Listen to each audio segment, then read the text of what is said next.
Donc, on veut revoir certains des théorèmes des angles qui pourraient nous être utiles dans notre unité de trigonométrie, qui est une unité géométrique. Donc, on revoit le théorème des angles complémentaires. Donc, lorsqu'on voit le petit symbole carré ici, ça veut dire que c'est un angle de 90 degrés, ce qu'on appelle un angle droit. Si on a différents angles qui séparent cet angle-là, le fait qu'ils soient complémentaires veut dire que leur somme donne 90 degrés. De façon similaire, si on a un angle plat, qui est un angle de 180 degrés, qui vient d'une ligne droite, à ce moment-là, on va dire que ce sont des angles supplémentaires. Donc, la somme des deux donne 180 degrés. On a ensuite le théorème des angles opposés par le sommet.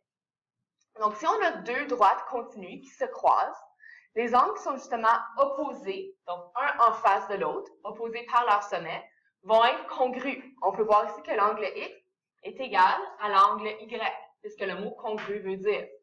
De même pour la paire d'angles M et N.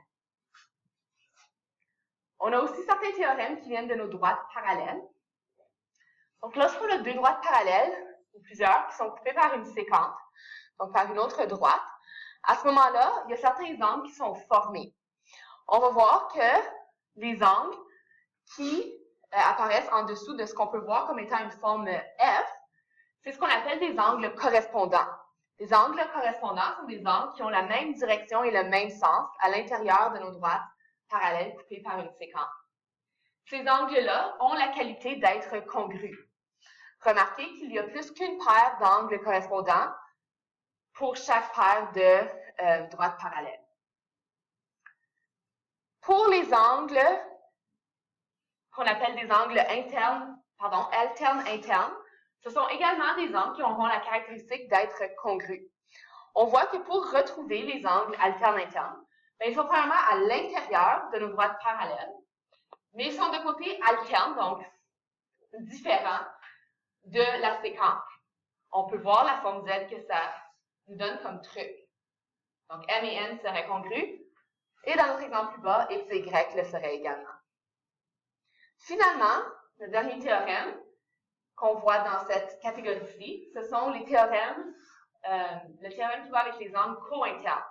Les angles co-internes, si on trace leur côté, on voit que ça forme un genre de C. Donc, c'est possible que vous ayez vu dans votre passé l'abréviation TDPC.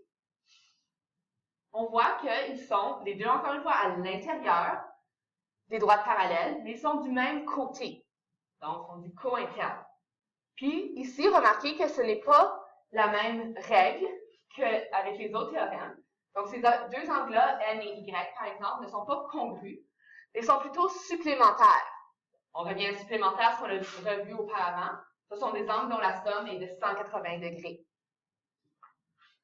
Notre dernière catégorie, ce sont bien sûr les théorèmes en lien avec les triangles. On va beaucoup les utiliser, ceux-ci.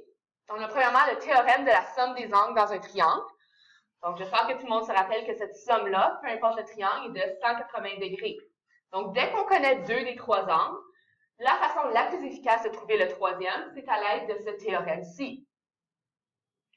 On a aussi des triangles plus spéciaux, comme le théorème du triangle équilatéral. On se rappelle qu'un triangle équilatéral, tous ses côtés sont congrus. Ce sont nos signes de congruence, nos petites lignes, qui nous indiquent ceci. Puis lorsque tous les côtés sont congrus, tous les angles sont également congrus entre eux.